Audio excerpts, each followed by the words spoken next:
the United States, a chemical plant explodes, triggering evacuations. Authorities advise residents within 5-mile radius of the plant to remain indoors. More details on this later in the news. Good evening, I am Gianna Llanes. I am Nina Richie, Alagao-Flores. This is Mata ng Agila International. Now for the headlines. The Senate approves the Office of the President's budget for the year 2024. The Philippine economy is growing faster this third quarter of 2023. Houthi rebel forces shot down U.S. military drones off the coast of Yemen. South Korea wages war against bedbugs during an outbreak in the Asian countries. And international chef Gordon Ramsay has something cooking for the Filipino people.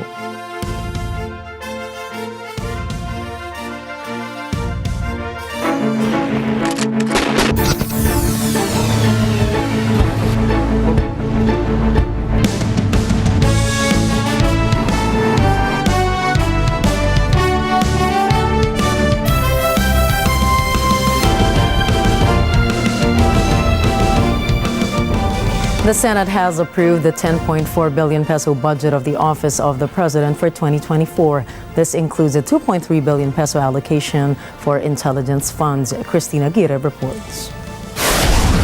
Senate Minority Leader Aquilino Pimentel III, however, warned about the need to be questioned before the Supreme Court, especially the legality of granting intelligence funds to the Office of the President being a civilian agency. I believe that the Office of the President is a civilian office, not a uniformed or military, composed of uniformed and military personnel. And even if it may have some of them, that should not be highlighted because the constitutional policy is we should always highlight civilian supremacy over the military. And I don't think the Office of the President is composed of intelligence practitioners. The President himself and as well as his office are consumers of intelligence already gathered and organized by the intelligence practitioners under which are the agencies, some agencies under the Office of the President in the executive branch. Senator Sonny Angara, however, refuted that the President needs the intel funds as the Commander-in-Chief. The answer given by the Executive Secretary then is that the President is both the user and generator of confidential and intelligence information. And to make, as the Commander-in-Chief, he needs to make very crucial decisions. So the importance of information cannot be understated, Your Honor. And the possibility that he gets filtered information. Meanwhile, Vice President Sara Duterte has given up the 500 million pesos allocation in confidential and intelligence funds under the 2024 national budget. The Vice President has decided that she will only push the funds for the projects and programs alleviating poverty. The OVP is expected to receive a 2.378 billion pesos allotment under the 2024 National Expenditure Program. In receipt of a statement from the Vice President we discussed earlier, and according to her, the OVP can only propose a budget to support the safe implementation of its PAPs or programs, activities and programs to alleviate poverty and promote the general welfare of each and every Filipino family. Nonetheless, they will no longer pursue the CIF or CF. Cristina Aguirre for Mata ng Agila International. Trusted, connected, on point. The Philippine economy kicked into higher gear, and it's all thanks to a boost in government spending in the third quarter. While domestic consumption took a hit due to a stubborn inflation, the numbers tell a different story. According to the Philippine Statistics Authority, the local economy flexed its muscles with a 5.9% growth, leaving the previous quarter's 4.3% in the dust. The year-to-date average growth now stands at 5.5%, inching closer to the government's ambitious 6 to 7% target. National Economic and Development Authority Secretary Arsenio Balisacan proudly declares the Philippines as the fastest growing among major emerging economies in Asia for the third quarter of 2023. However, more effort is needed to secure that gold medal in the economic race, though Balisacan remains optimistic that this economic sprint continues full throttle into the last quarter. The Department of Agriculture is making big moves in collaboration with the World Bank to bolster food security, with 3 major projects taking center stage. Agriculture Secretary Francisco Tiu Laurel Jr. spearheaded the launch of these game changers, namely the Philippine Rural Development Project Scale Up, the Philippine Fisheries and Coastal Resiliency Project, and the Mindanao Inclusive Agricultural Development Project. These projects support President Ferdinand Marcos Jr.'s mission to fortify the capabilities of farmers and fisherfolk through climate resilient strategies and innovations. The goal is to patch up the weak links in the commodity value chain, enhancing the efficiency of the food supply chain, and elevating the management of fishery resources while adding value to production. These projects are ultimately designed to empower farmers and agri-fishery enterprises, giving them the tools to navigate climate challenges with smart agri-fisheries technology.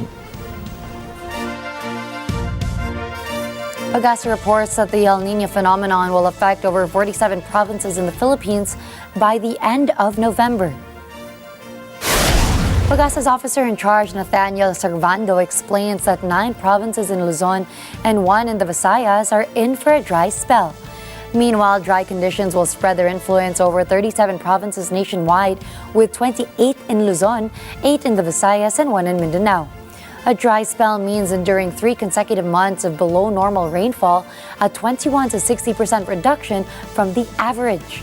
And a dry condition is a slightly lighter version, 2 consecutive months of below normal rainfall, or a 21 to 60% dip from the norm.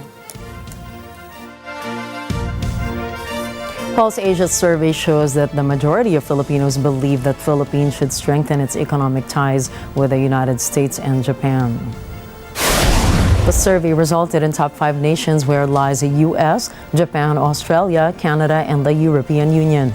The survey showed the U.S. was chosen by 74% of the respondents, while Japan by 55%, Australia by 46%, Canada by 40%, and the EU by 26%.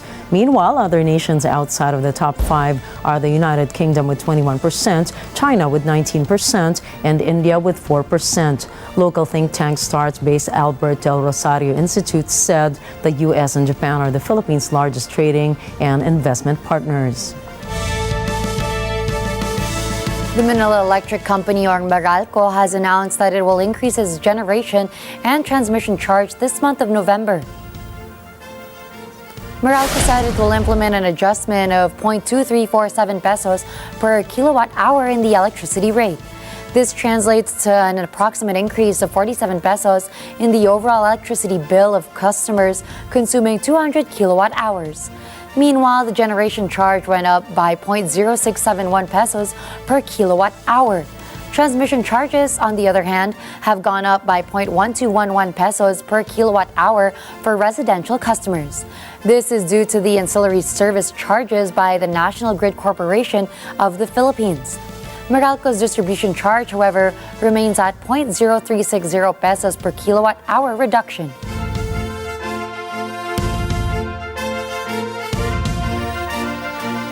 The Office of the President, or OP, makes it clear that former presidential advisor on creative communications Paul Soriano has cut ties with Malacanang Palace.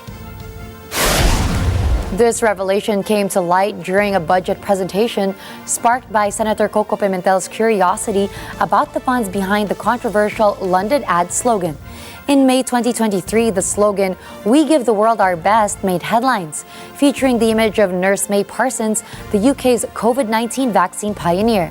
Senator Sonny Angara swooped in to defend the OP budget, making it crystal clear that the controversial funds didn't flow from the OP coffers. According to Angara, only Soriano, who's no longer in the government, holds the key to that budget mystery. Coming up, Russia puts another ICC judge on its wanted list. Portuguese PM Antonio Costa resigns following a corruption inquiry. And UN Chief Antonio Guterres sees something wrong with Israel-Gaza suppression tactics. Stay tuned. Matanang Agila International will return for more global news.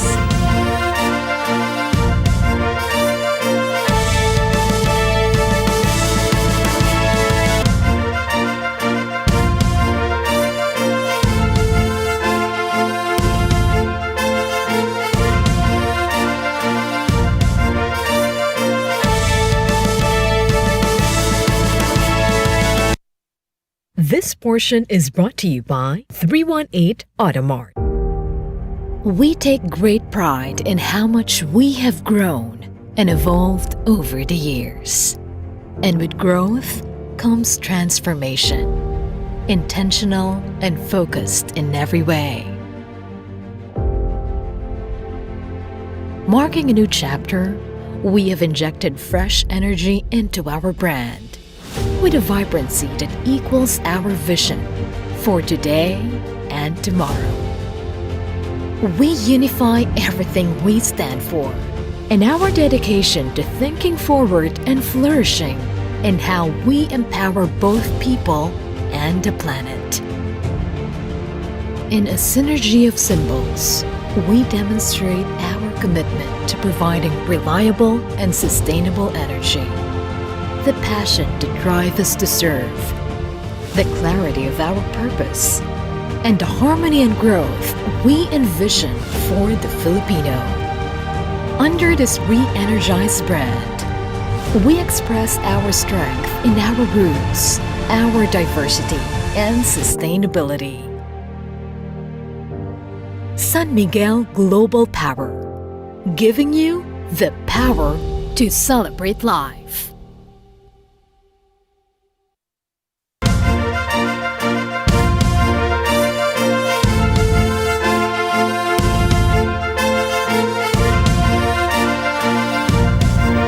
Welcome back to Matanang Agila International. A missile hits a cargo ship in Ukraine's Black Sea, leaving 3 Filipino crew members injured. The cargo ship, originally geared up to transport iron ore to China, found itself in the crosshairs as it entered the Black Sea port's Odessa region. Foreign Affairs Undersecretary Eduardo de Vega confirmed that a Filipino engine trainee had a close call with the incident, resulting in an injured left hand. The captain and another crew member also sustained some minor injuries. They are reportedly out of immediate danger, and their families have been informed on the situation. Ukraine's Operational Command South further reports that the missile not only claimed the ship's pilot's life, but also injured 4 others, including a port worker. On Wednesday, Russia said that it had put on its wanted list another judge of the International Criminal Court, which is seeking the arrest of President Vladimir Putin over the Ukraine conflict. According to Russia's Interior Ministry, Judge Sergio Gerardo Ugalde Godinez was wanted under an article of the Criminal Code of the Russian Federation. They did not mention, however, of his alleged crime or details on the allegations against Godinez. Russia has earlier issued arrest warrants for several judges, as well as ICC President Piotr Kovmatsky. In March, the ICC announced an arrest warrant for Putin on the war crime accusation of unlawfully deporting Ukrainian children. The warrant has restricted the Russian leader's travels abroad, as ICC member countries are expected to implement the court's warrants. The United States and South Korea have denounced the North Korean arms transfers to Russia to help Moscow in its war with Ukraine. U.S. Secretary of State Antony Blinken met South Korean National Security Advisor Chow Tae-yong after his G7 foreign ministers meet in Japan. He then met South Korean Foreign Minister Park Jin for a bilateral meeting to boost military ties. 심각한 위협입니다. 최근 한미일 외교장관은 러북 무기 거래를 규탄하는 공동 성명을 발표함으로써 단호한 대응 의지를 보여주었습니다. 동시에 대화의 문은 열려 있습니다. 북한이 핵 위협과 도발을 중단하고 비핵화의 길로 복구할 것을 강력히 촉구합니다. 한미를 포함한 국제 Seoul has claimed that Pyongyang is providing weapons in exchange for Russian space technology so that it can launch a military spy satellite in orbit. South Korea has ramped up its security cooperation with the U.S. amid growing threats from North Korea. Last month, a nuclear-capable U.S. Air Force B-52 bomber made a landing in South Korea. This was followed by a visit by a U.S. nuclear-powered aircraft carrier, USS Ronald Reagan. The United States has conducted a strike on an alleged weapons storage facility in eastern Syria, believed to be used by Iran's Islamic Revolutionary Guard Corps and Iran-backed groups. U.S. Defense Secretary Lloyd Austin stated that the self-defense strike was carried out by two F-15 fighters in response to recent attacks on U.S. forces. Tensions in the region have escalated since the Israel-Hamas conflict, with Washington reporting at least 40 attacks on U.S. forces and their allies, Iran-backed groups, in Iraq and Syria. These incidents have resulted in 45 American servicemen suffering traumatic brain injuries or minor wounds. The U.S. currently has 900 troops in Syria and an additional 2,500 in Iraq, engaged in a mission to advise and assist local forces in preventing the resurgence of ISIL. An unmanned U.S. military drone got taken down by Houthi rebel forces aligned with Iran off the coast of Yemen. A Houthi military spokesperson confirmed the incident. Things have been heating up in the Middle East, especially with Iranian proxy groups amping up their attacks on American forces. A U.S. Navy warship recently intercepted a barrage of missiles and drones fired by the Houthis in the Red Sea heading north. The recent flare-up can be traced back to the Israel-Hamas conflict kick-starting a few weeks ago. In response, the U.S. has been shuffling its military, sending in aircraft carriers, Marines, and support ships to the Middle East. U.S. troops stationed on military vessels cruising the Red Sea, sandwiched between Yemen and Israel, have made tension rise in the region. House Oversight Chairman James Comer sent subpoenas to United States President's son Hunter Biden and his brother James Biden for an impeachment inquiry. The subpoenas direct Hunter Biden to appear for a deposition on December 13 and James Biden on December 6. Comer also issued subpoenas to Biden's other family members and business associates, directing them to appear for depositions and transcribed interviews. Some legal experts say the House Republicans are hoping to gain ground in their investigation against President Biden. Currently, the House Oversight Committee has failed to adduce evidence which will directly implicate President Biden of any wrongdoing. But Comer claimed they followed their newly discovered evidence showed that President Biden knew was involved and has benefited from his family's influence peddling schemes. Both the White House and the Biden family's lawyers have dismissed Comer's investigation as a political ploy. They say the inquiry is a blatant attempt to help former President Donald Trump, the early frontrunner for the 2024 GOP presidential nomination, as he runs again for the White House. Former United States President elder daughter Ivanka Trump testified in the New York civil fraud trial that is publicly probing the Trump family business. Ivanka was the only Trump family member who was cross-examined by the defense lawyers. She was asked if she was personally liable for submitting, preparing, reviewing, or approving the financial statements of the Trump family business. To all questions, Ivanka Trump answered no. From responding no to the questions, some legal experts believe Ivanka is keeping her distance from financial documents that New York State Attorney General Letitia James says were fraudulent. Ivanka also took the opportunity to defend the Trump family business. When asked about what interactions Trump Organization executives may have had with members of Deutsche Bank, Ivanka said the latter were very happy with their finished projects. Ivanka appeared cordial and disciplined during her testimony. Ivanka Trump was cordial, she was disciplined, she was controlled, and she was very courteous. But her testimony raises some questions with regards to its credibility. Outside the court, Attorney General James still alleged Ivanka was involved in negotiating favorable loans for the benefit of the Trump Organization. At the end of the day, this case is about fraudulent statements of financial condition that she benefited from. She was enriched. And clearly, you cannot distance yourself from that fact.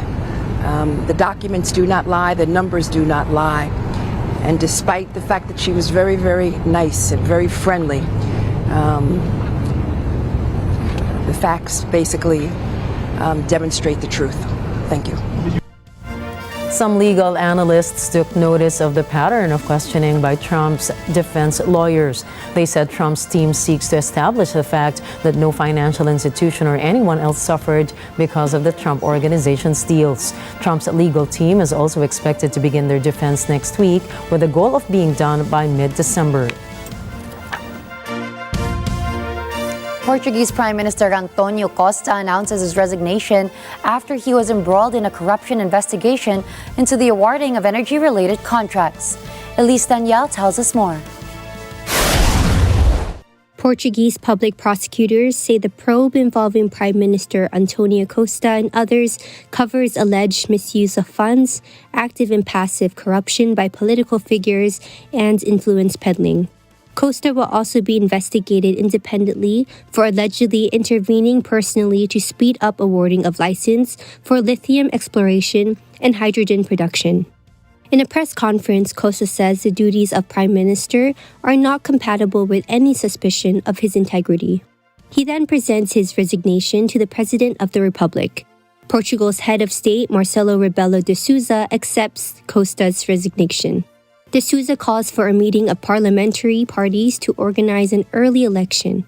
De Sousa's statement adds that the President of the Republic will address the nation immediately after the meeting of the Council of State.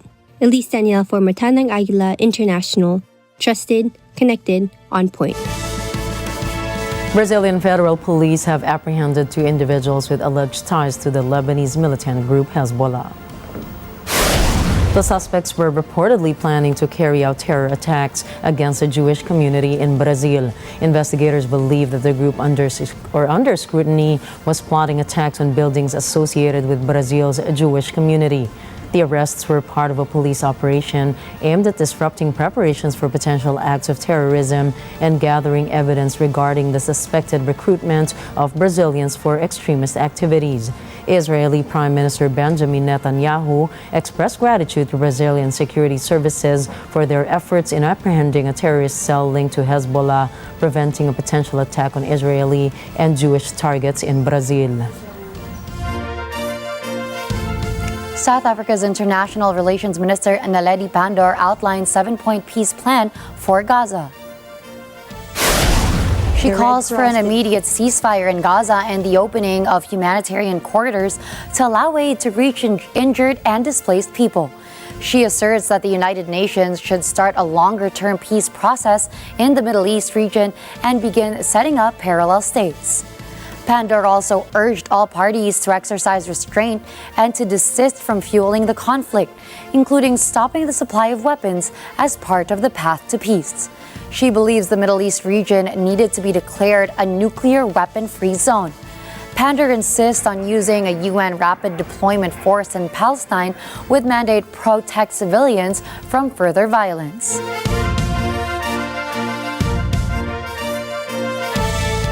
The Red Cross says a humanitarian convoy in Gaza has been hit by gunfire. The convoy of 5 trucks and 2 Red Cross vehicles had been carrying supplies to health facilities when attacked. Emi Capilita Roja has more. The Red Cross did not identify who fired at the convoy or which direction it came from. A driver suffered minor gunshot wounds. 2 trucks sustained damage. Spokesman William Schomburg says these are not conditions under which humanitarian workers can carry out their duties. He says ensuring vital supplies can reach medical facilities is a legal obligation under international law. After the gunfire, the convoy changed its route. It eventually reached its destination. Later, the convoy accompanied 6 ambulances with critically wounded patients to the Rafah crossing to Egypt. Emi Capilita Roja for Matanang Agila International. Trusted, connected, on point. The head of the United Nations Human Rights Agency has some harsh words for Israel. Volker Turk says the collective punishment of Palestinian civilians by Israel amounts to a war crime. As the fighting rages on, UN Human Rights Chief Volker Turk says he's concerned about the escalating violence. I'm, of course, from a human rights perspective, extremely worried about the situation. During a visit to the Rafah border crossing between Gaza and Egypt, Turk condemned Israel over the forced evacuation of Palestinians. He suggests that violates international law. The collective punishment by Israel of Palestinian civilians amounts also to a war crime. What concerns him most is the fate of innocent people caught in the crossfire. He says getting humanitarian aid to where it is needed has to be a priority.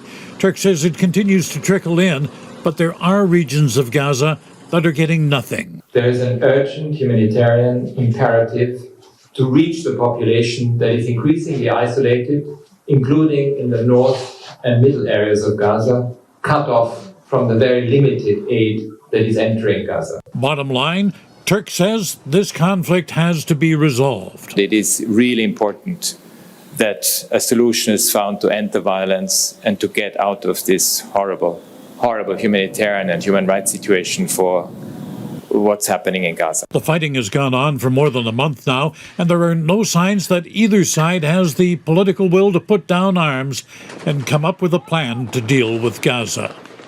Thomas I. Likeness from Atanang Agila International. Trusted, connected, on point.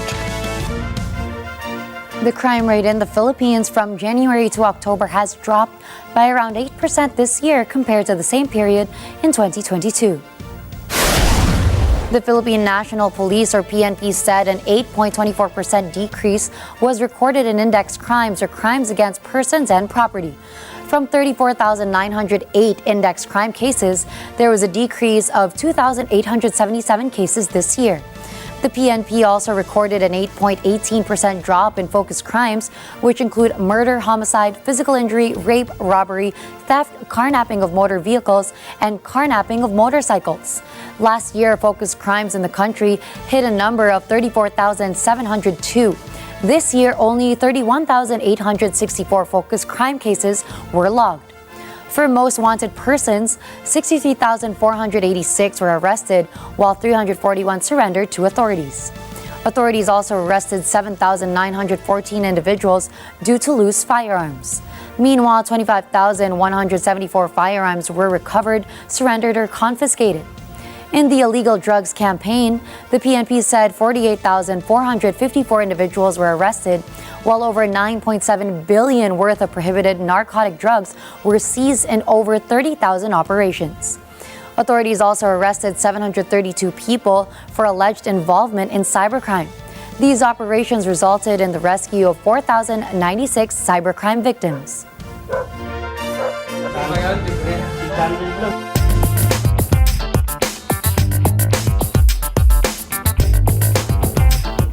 A robotic capsule designed to cargo to and from the International Space Station is to be developed under a competition run by the European Space Agency. It's anticipated the vehicle will make its maiden voyage in 2028. The initiative marks a big shift in the way the ESA traditionally runs its projects.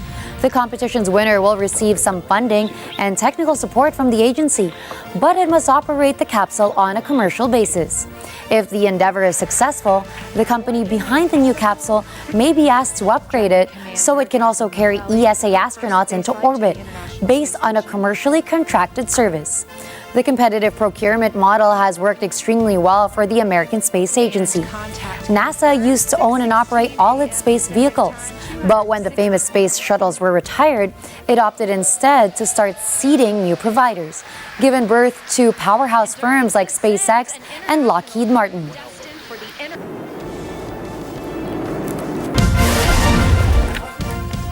Iglesia Ni Cristo's Care for Humanity reaches Mexico. Italy is set to build migrant centers in Albania to address the European migrant crisis. And Peru isn't backing down against organized crime. Mata ng Agila International will be back with more global news. Stay tuned.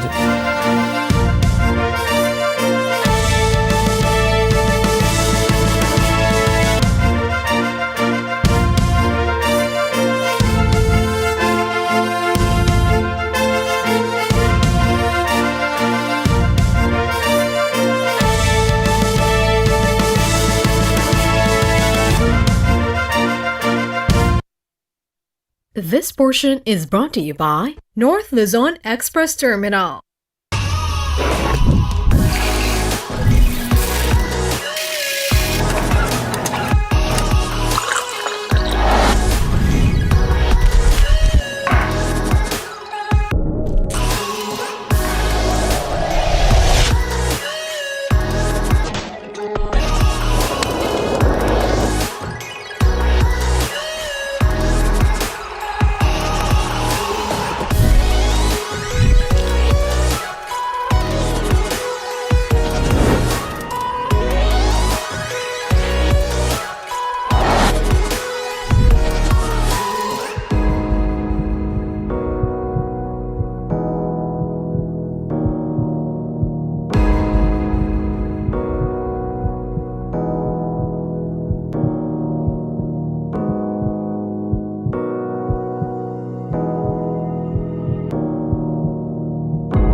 This portion is brought to you by Robic Builders.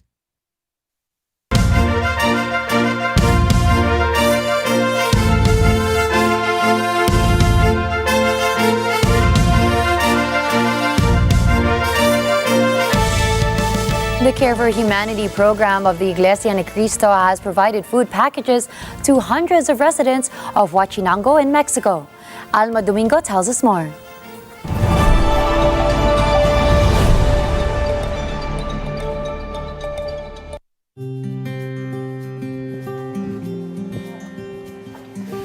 Teofila prepara diligentemente una comida para ella y su esposo Oliver, mientras residen en la áspera región montañosa de Hidalgo, México. Sin embargo, sus comidas van acompañadas de una persistente preocupación. Es recomendar a Dios. Y como Oliver, quien anteriormente trabajaba para mantener a su familia, ya no es una opción debido a su avanzada edad y especialmente un accidente fatal que ha limitado su capacidad para caminar y trabajar. Me siento triste porque ya se está acabando mis fuerzas. Entonces, para poder trabajar. Incluso su esposa, Teofila, está haciendo todo lo posible para hacer frente a tal situación. ¿Cómo que a quién los va a mantener? ¿Cómo? O sea, es que sí, como yo le digo a veces a mi esposo, a veces ya me canso, pero pues como igual ya no puede tanto trabajar, nos tenemos que ayudar uno a los dos.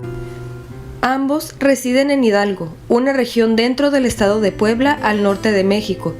Esto representa la realidad diaria de los residentes que luchan contra la pobreza para sobrevivir. Y las demás comunidades, son 41 comunidades, lo que yo represento. Y esas comunidades, pues hay muchas necesidades. Para Teofila y Oliver, esta realidad solo se vuelve más sombría, sin saber qué les depara el mañana. Pero llegó un momento de esperanza para Oliver y Teofila, y en Huachinango se reunieron con cientos de otras familias que se extendían por cuadras, esperando entrar al Palacio de Deporte, para un evento que estaba lejos de ser ordinario en Huachinango, México. No hay gente que lo ha hecho como esto. More than 50% of their people are living in poverty. 20% of their population are living in extreme poverty. And that is why the FYM Foundation is here to extend our help to each one of them. Estas provisiones no solo garantizaron que las familias tuvieran suficiente para comer, sino que también aliviaron las diversas dificultades que enfrentaban debido a la escasez de alimentos. Esto es algo, una bendición de Dios para todos nosotros, para toda la gente que viene acá. Esta entrega de ayuda fue tan impactante que la oficina del alcalde de Huachinango otorgó un reconocimiento especial a la Fundación FYM y a la Iglesia de Cristo. Hacemos un saludo enorme y una felicitación y nuestro reconocimiento por todo este trabajo de ayuda a Eduardo Manalo, ministro ejecutivo de la Iglesia de Cristo, a quien les pido un fuerte aplauso. Las familias están agradecidas por la ayuda proporcionada hoy aquí en Huauchinango. Quiero agradecerle a la Iglesia de Cristo por los apoyos que nos están brindando.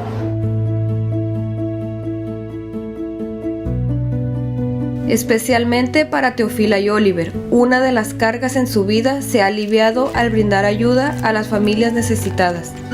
Ya con esto me ha ayudado unos 8 días, 15 días, ya nos falta. Gracias.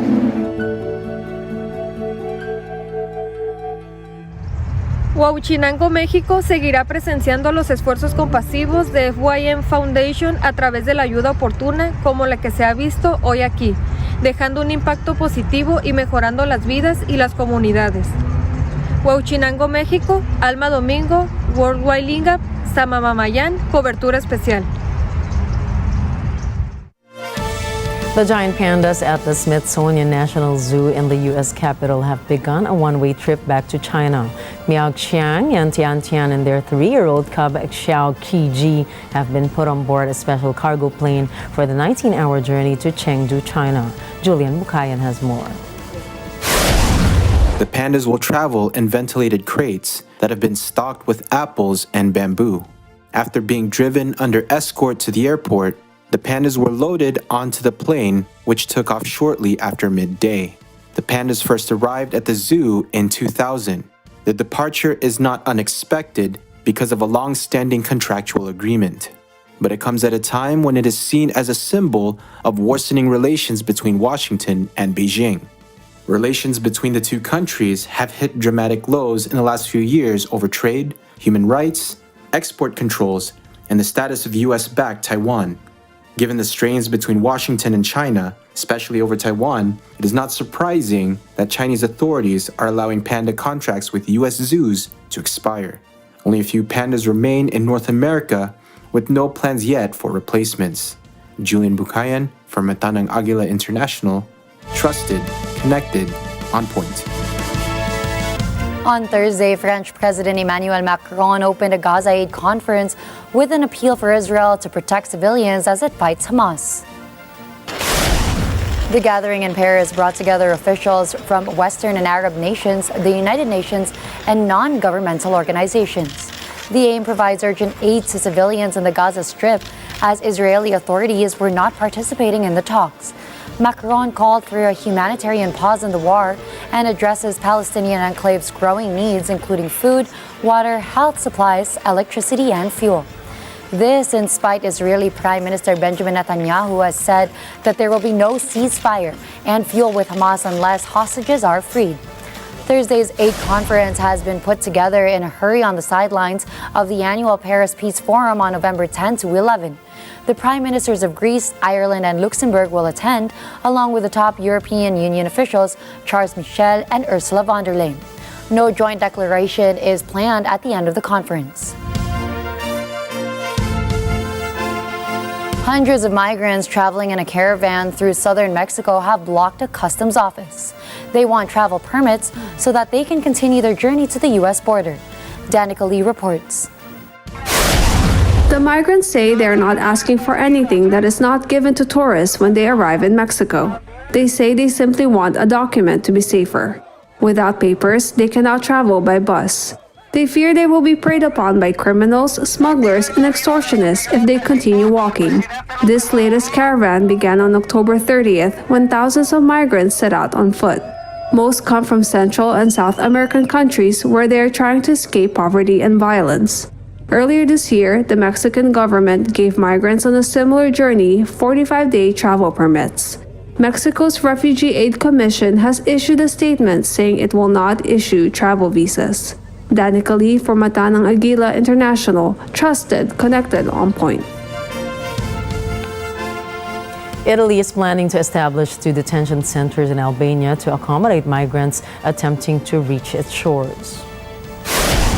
This is part of the efforts to manage the increasing migration numbers, which have nearly doubled since Prime Minister Giorgia Meloni took office. The move comes as Meloni's Brothers of Italy party faces mounting domestic pressure due to its failure to fulfill its electoral promise to curtail illegal migration. Since January, more than 145,000 people have arrived on Italy's shores, a significant increase from the 88,000 arrivals in the previous year. The detention facilities are expected to open in the spring and will initially have the capacity to house 3,000 individuals. Once fully operational, the government hopes these centers can process up to 36,000 people annually. Anti-mining protests in Panama leave 2 people dead. The victims died Tuesday when a gunman opened fire on demonstrators blocking a road. Angel Membreri has the details.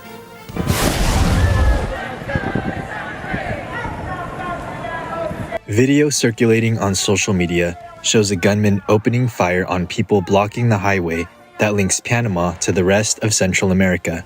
Police have 1 person in custody. The victims have been identified as 2 teachers. Fresh protests broke out on Wednesday in Panama City. Protesters are upset with the government decision that allows a Canadian mining company to operate Central America's largest open-pit copper mine for another 20 years. There are concerns about the environmental impact of the mine. The demonstrations began about 3 weeks ago. The protests have disrupted truck traffic. More than 300 trucks are parked on the side of the highway, preventing shipments of food, fuel, and medicine from getting through. Angel Membreri for Mata ng Agila International. Trusted, connected, on point. In Venezuela, the Interior Minister announces that a university will be built where there is now a prison. This is the 6th intervention in 6 weeks by Venezuelan authorities in an operation to dismantle what the minister calls prison mafias. Elena Sanchez reports. Venezuelan Interior Minister Remigio Ceballos announces that the Trujillo Judicial Confinement Center is now under total control of the authorities. President Nicolas Maduro has approved the proposal to convert the prison space into a university. The inmates will be transferred to other prisons, similar to what was done with those from the first 5 interventions. Official figures indicate that there are over 8,000 inmates from the 6 prisons that are now described as liberated from gang control. For years, the country's prisons have functioned as extortion centers. Extortion in Venezuelan prisons has widely spread in the country. Death threats through telephone calls have been placed in which large sums of money are demanded from the victims. Ceballos assures that in Venezuela, there are 80 prisons now under the control of the penitentiary system. There remains a 7th to be intervened. Elida Sanchez for Mata ng Agila International. Trusted, connected, on point. In Texas, a major explosion at a chemical plant has caused a large fire and sending massive plumes of black smoke into the sky. According to authorities, the explosion and subsequent fire happened on Wednesday morning at a petroleum processing plant in Shepherd, Texas. 1 employee was injured and was being treated for minor burns, where a forklift incident is blamed for the blast. A nearby private school was evacuated following the explosion. Those within a 5-mile radius of the plant were instructed to remain indoors. The fire was contained at 1 p.m. local time, according to the officials. They added that air monitoring continues and no chemicals has been detected so far. Meanwhile, in Peru, a special force is created to fight extortion and organized crime in the country. Anne Marie Gonzalez tells us more. Peruvian Interior Minister Vicente Romero announces the creation of an elite force to combat extortion in the country. Extortion in Peru has skyrocketed in the last year with the presence of international gangs. These gangs intimidate small merchants and businessmen. Romero says they have to be firm in the fight against crime. The new special force, he says, is a highly trained group that will give them magnificent results. The special group against organized crime will operate within 2 brigades.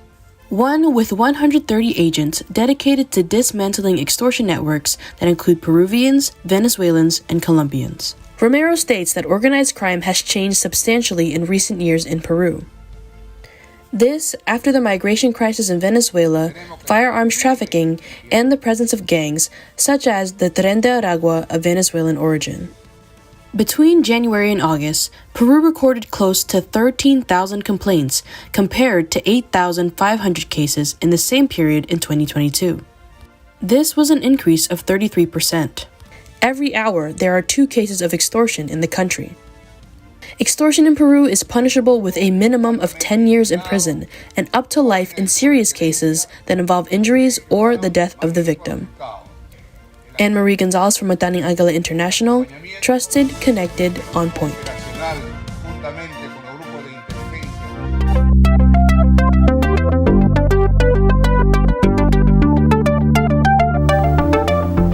Tech company Humane's got tongues wagging with its upcoming device, the AI pin, set to break cover officially tomorrow, but documents have been leaked before the grand reveal. Get ready for the AI pins. The AI pin is $699 wearable smartphone without a screen but with an additional 24 monthly subscription fee. The pin will also have access to AI models from Microsoft and OpenAI. As for the design, it's a square wonder that magnetically clips onto your clothes or any other surface. Humane has cooked up some nifty ways for you to interact with the pin, featuring a Personic speaker and Bluetooth headphone compatibility, especially since it has no screen. The battery details are still under wraps, but it ships with not 1 but 2 battery boosters. More details will be revealed tomorrow, and people will find out how well it functions and if there's a solid case for a smartphone without a screen. Despite its oil wealth, Iraq struggles to provide enough electricity to its 43 million people. Residents in a small village in Iraqi Kurdistan adorn their homes with solar panels to harness the sun's energy. Local Mayor Barham Galeb says using solar panels has economic benefits and has been successful in the region. Sulaimania Electricity Department spokesman Sirwan Mahmoud says there is now a high demand for rooftop solar energy systems.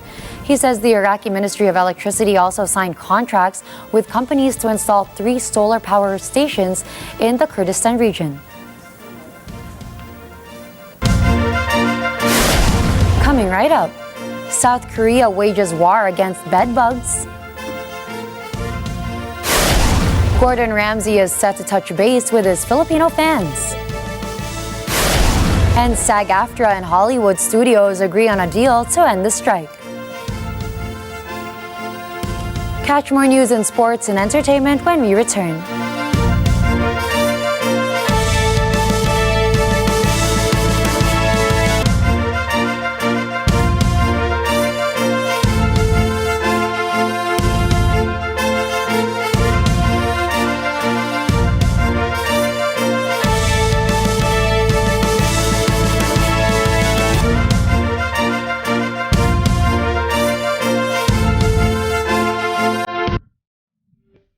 Alam namin ang iyong pagsisikap.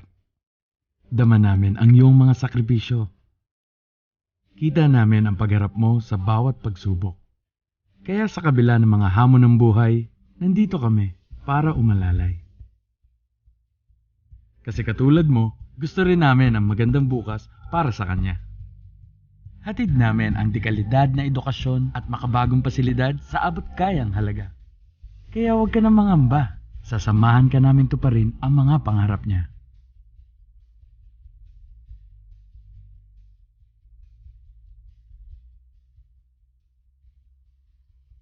Maaasahan mong sulit dito ang mga pinagsikapan mo. Sa aming mga makabagong pasilidad at sistema ng edukasyon. Mailalabas natin ang aking talino at mga kakayahan niya. Kahit sa munting halaga, makakasiguro ka na makakasabay siya sa mabilis na pag-ikot ng mundo. Sa new era, karamay mo kami sa bawat hamon. Kaagapay mo kami sa bawat hakbang. Kasama mo kami sa bawat ngiti at tagumpay.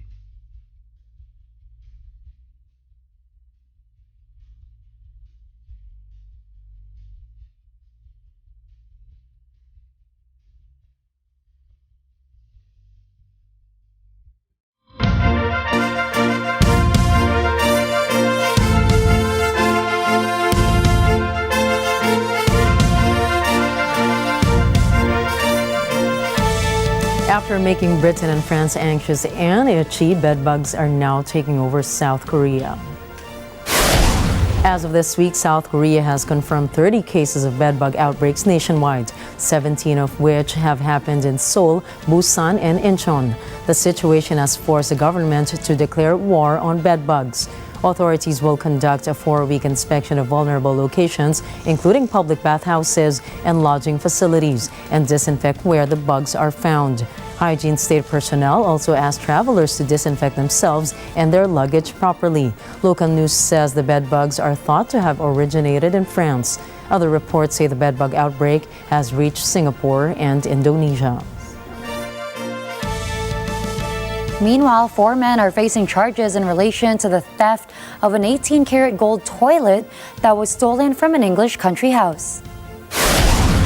The fully functioning convenience dubbed America and valued at £4.8 million or $5.9 million was stolen from Blenheim Palace in southern England in September 2019. It was one of the star attractions of an exhibition by Italian artist Maurizio Cattelan at the Palace, which is home to the Dukes of Marlborough and birthplace of Britain's former Prime Minister Winston Churchill. The 18th century stately home is also a UNESCO World Heritage Site. More than 100,000 people used it during the year it was on display at New York's Guggenheim Museum. British police said the thieves broke into Blenheim Palace during closing time and made off with the toilet, ripping it from its plumbing and causing significant damage and flooding. The 4 men will appear in court in Oxford on November 28. A rare treasure box containing letters to loved ones from the French and Indian War has been opened after 265 years, giving us a peek into what life was like from several centuries ago. Catherine Ortula has the details. More than 100 letters confiscated by Britain's Royal Navy during the 7 Years' War have been revealed to the public for the first time since they have been written. Dating between the years 1757 to 1758, the letters offer a unique insight into the lives of families and how they managed to overcome the distance caused by the war. Most of the letters were signed by female family members, with one letter indicating a longing mother that wanted to hear from her son, a notion that is not far from the present. These messages were discovered by the University of Cambridge professor Renaud Moriot, saying that these letters are about universal human experiences. They're not unique to France or the 18th century. After decoding the letters for months, Moriot has described them as a very emotional experience since they did not get the chance to reach their intended recipients. Catherine Ortula for Mata ng Agila International. Trusted, connected, on point.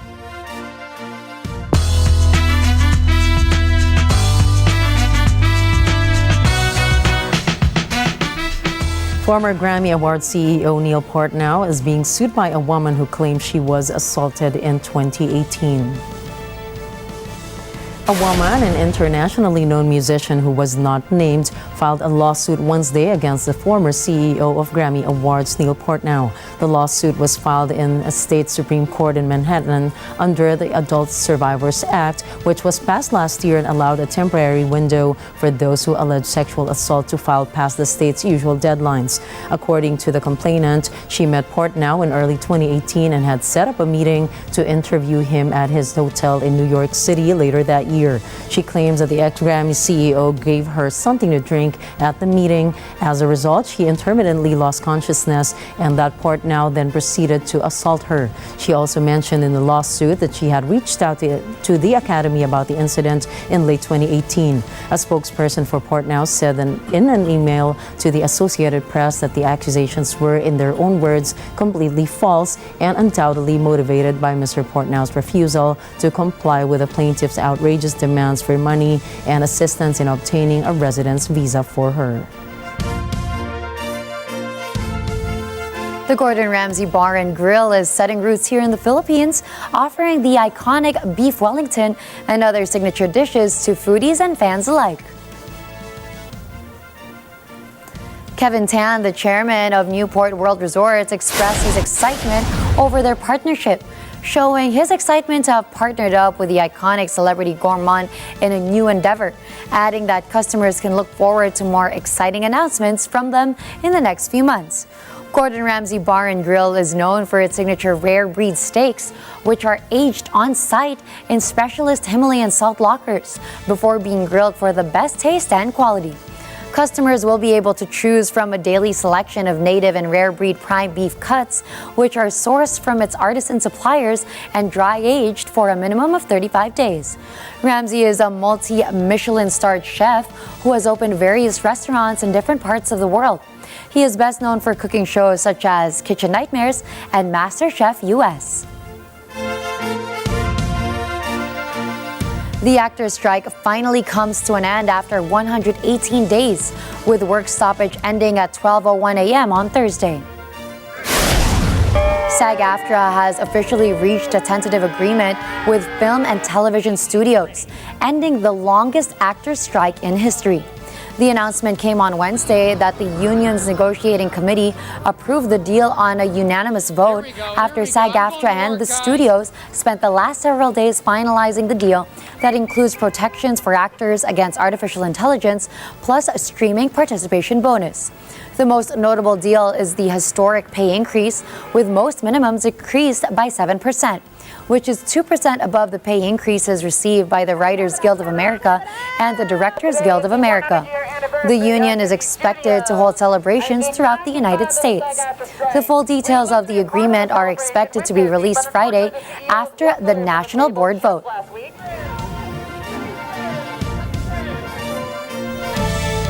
It's Thursday, and to send you off today, here's a quote from China's first supermodel, Lu Wen. Being in this position enables myself and others to deliver messages of positivity. We can broadcast to everyone just how beautiful this world is and all the ways we can keep it beautiful by treating one another with kindness. What's actually very beautiful as well is that no matter what your background is, what your occupation is, no matter who you are, you can treat everyone with kindness. It's universal. I agree. And people like us, we must use what we have as an avenue to be advocates for peace, for kindness, and equality. Yes, use every platform that we have. Exactly. And that's a wrap for tonight's news. Catch the latest updates on our social media channels. I am Gian Llanes. I am Nina Richie Alagao-Flores. This is Mata ng Agila International. Trusted, connected, on point.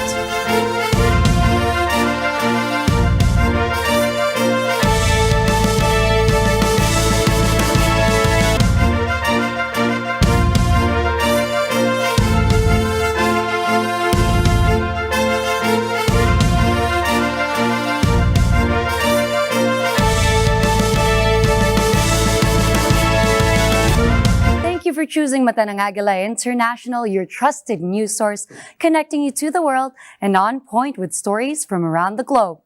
Follow, like, and subscribe to @Net25 TV.